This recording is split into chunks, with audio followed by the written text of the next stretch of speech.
Hello friends, मेरे YouTube channel में आप सभी का स्वागत है। आज की वीडियो में हम बात करने वाले हैं कक्षा 11 का जो पेपर है गृह विज्ञान का वार्षिक परीक्षा के लिए। तो वीडियो में अंत तक बने रहे, सभी प्रश्नों के उत्तर आपको बताए जाएंगे, तो टेंशन ना लें। बस आपको इतना करना है, चैनल को सब्सक्राइब करके रखना है, नोटिफिकेशन बेल को ऑन करके रखना है, जिससे आप हर वीडियो की अपडेट आपको टाइम से मिल सके।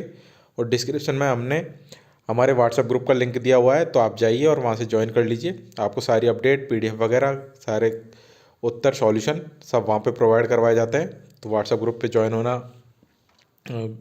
ना भूलें। तो आइए स्टार्ट करते हैं फर्स्ट क्वेश्चन के साथ। यहाँ पर कुछ निर्देश दे रखे हैं जिन्हें आप देख लीजिएगा। पहला क्वेश्चन है आपका, जिसमें आपसे पूछा है संचार के गैर शाब्दिक साधनों में शामिल है। तो आंसर है आपका उपरोक्त सभी, option number the. Next question है, निम्न में जंतु स्त्राव रेशा है। तो जंतु स्त्राव रेशा है रेशम, ऑप्शन नंबर से आपका सही उत्तर रहेगा। क्वेश्चन नंबर थर्ड है, समाज की मूल इकाई है। तो समाज की मूल इकाई कौन होती है? परिवार। नेक्स्ट है 4 नंबर क्वेश्चन, जो परिवार पहचान हेतु पिता के नाम का उपयोग करते हैं वे क्या कहलाते हैं? तो वे कहलाते हैं पितृ स्थानिक। नेक्स्ट है क्वेश्चन आपका 5 नंबर, अधिकांश किशोरों का जिगरी दोस्तों का छोटा समूह होता है जो कि क्या कहलाता है? वह कहलाता है, देखिए, टोली भी कहलाता है, मंडली भी कहलाता है, जनसंकुल भी कहलाता है। तो उपरोक्त सभी आपका सही उत्तर रहेगा। नेक्स्ट है, स्वास्थ्य के सूचकों में शामिल है। तो स्वास्थ्य के सूचकों में शामिल है मृत्यु दर, बिल्कुल सही है। रोगणता, ये भी सही है। जीवन की गुणवत्ता, ये भी सही है। तो उपरोक्त सभी आपका सही उत्तर रहने वाला है। 7 नंबर क्वेश्चन है, सबसे बारीक कपड़ा मलमल, खास या शाही मसलिन को कहाँ बनाया गया? तो यह बनाया गया था ढाका के अंदर। ऑप्शन नंबर ए आपका सही उत्तर रहने वाला है। क्वेश्चन नंबर 8 है, संचार प्रौद्योगिकी की उन्नति से बना नया क्षेत्र है। तो इसका जो आंसर रहेगा वह रहेगा उपरोक्त सभी, क्योंकि ईमेल, इंटरनेट, सूचना प्रबंधन सब इसमें शामिल होते हैं। क्वेश्चन नंबर 9 है, सदस्यों की संख्या के आधार पर परिवार कितने प्रकार का होता है? तो परिवार होता है 2 प्रकार का, संयुक्त परिवार और एकल परिवार। संयुक्त परिवार में सभी लोग होते हैं, चाचा, ताऊ, काका, बाबा, नाना, सॉरी नाना नहीं, जो भी चाचा, ताऊ, काका वगैरह होते हैं सब संयुक्त परिवार में आते हैं। और एकल परिवार में कौन कौन होते हैं? माँ बाप और बेटा बेटी, सिर्फ एकल परिवार में होते हैं ये। क्वेश्चन नंबर 10 है, समुदाय के कुछ उदाहरण दीजिए। तो हम जिस गांव में रहते हैं वह समुदाय है, जिस गांव अथवा नगर में हम निवास करते हैं वह समुदाय का ही एक उदाहरण है। क्वेश्चन नंबर 11 है आपका, अल्प पोषण व अति पोषण में अंतर करें। तो इसका जो उत्तर रहने वाला है वह है, अल्प पोषण पोषक तत्वों की कमी और अपर्याप्त ऊर्जा आपूर्ति की विशेषता है, जबकि अति पोषण अत्यधिक पोषण तत्वों और ऊर्जा के सेवन की विशेषता है। सॉरी। क्वेश्चन नंबर 12 है, घरों में दरवाजे व खिड़कियां किस तरह उपयोगी हैं? तो इसका उत्तर है, मुख्य दरवाजे पर खिड़की बनवाने से घर में माहौल अच्छा बना रहता है और घर में सुख शांति रहती है। नेक्स्ट है 13 नंबर क्वेश्चन, अस्वस्थ आहार में मुख्यतः क्या शामिल है? तो इसमें शामिल होता है फल, सब्जियां, साबुत अनाज, प्रोटीन, शोध, डेयरी, ये सब शामिल होते हैं।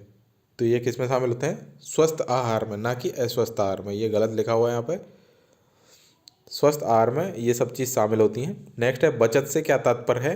तो धन को संरक्षित करने यथा बैंक में रखने, पेंशन फंड में निवेश करने इत्यादि से बचत होती है। तो नेक्स्ट क्वेश्चन है, स्वास्थ्य समस्याओं की रोकथाम के लिए क्या करने की आवश्यकता है?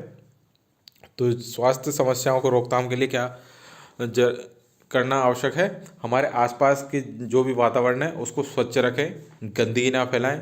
आसपास अगर गंदगी है तो उसको साफ सफाई रखें। इसी से आप अपने स्वास्थ्य की जो भी समस्याएं हैं उसकी रोकथाम कर सकते हैं। इसके अलावा नियमित व्यायाम करें, व्यायाम से भी आप अपने स्वास्थ्य की जो समस्याएं हैं उनको रोक सकते हैं। नेक्स्ट क्वेश्चन है 16 नंबर क्वेश्चन, वस्त्रों की उचित देखरेख के कोई 2 लाभ लिखिए। तो इसका उत्तर है, इन कपड़ों को टांगने से नेक लाइन के पास इनकी शेप बिगड़ सकती है, शरीर की सुरक्षा और तन ढकने के लिए प्रयोग किया जाता है। नेक्स्ट है, वास्तविक आय कितने प्रकार की होती है? तो वास्तविक आय होती है प्रत्यक्ष आय और अप्रत्यक्ष आय। 18 नंबर है, संप्रेषण के क्षेत्र में प्रयुक्त होने वाली 2 नई प्रौद्योगिकी के नाम लिखिए। तो आपका उत्तर है, नेटवर्क का विकास और उपयोग हैं और नए भेजने और प्राप्त करने वाले उपकरणों का आविष्कार। आपके उदाहरण हैं जो भी वह हैं टेलीफोन, रेडियो, टीवी और इंटरनेट। नेक्स्ट है खंड ब, जिसमें आपके क्वेश्चन दे रखे हैं लेडी इरविन कॉलेज की स्थापना किनके नाम पर हुई थी। 20 नंबर क्वेश्चन है कौन सी अवस्था पहचान के विकास हेतु महत्वपूर्ण होती है, तो वो होती है किशोरावस्था। 21 नंबर क्वेश्चन है ठंडे मौसम के लिए किस प्रकार के कपड़ों का चयन किया जाना चाहिए, तो ठंडे मौसम के लिए सबसे अंदरूनी परत कॉटन की पहने, जो कॉटन का कपड़ा होता है वो पहने, उसके ऊपर से वूलन कपड़े पहने जिससे ठंडी हवा शरीर तक ना आ सके। 22 नंबर क्वेश्चन है संचार माध्यमों के कोई दो कार्य लिखिए, तो संचार के माध्यम कौन कौन से हैं, ईमेल हुआ, इंटरनेट हुआ, आपके टेलीफोन हुआ। तो सूचना संग्रह और प्रसार, सूचना विश्लेषण, सामाजिक मूल्य एवं ज्ञान का संप्रेषण तथा लोगों का मनोरंजन करना इसके मुख्य कार्य हैं। 23 नंबर क्वेश्चन है कपड़ों की मरम्मत में कौन कौन सी बातें सम्मिलित होती हैं, तो कपड़ों की मरम्मत में आप सभी को पता है कौन कौन सी बातें शामिल होती है। 24 नंबर क्वेश्चन है संयुक्त परिवार से आप क्या समझते हैं, अभी थोड़ी देर पहले हमने इसका आंसर आपको विस्तृत में बताया था, फिर भी आप देख लें। संयुक्त परिवार एक वृहद परिवार है जिसमें कई सदस्य होते हैं, यह कम से कम 2 या 2 से अधिक प्राथमिक परिवारों का संग्रह है। संयुक्त परिवार में सामान्यतः पिता, उसके लड़के लड़कियां, चाचा चाची, उनके लड़के लड़कियां सम्मिलित होते हैं, अथवा माता पिता, उनका विवाहित लड़का या लड़के और उनके बच्चे, ये सभी होते हैं।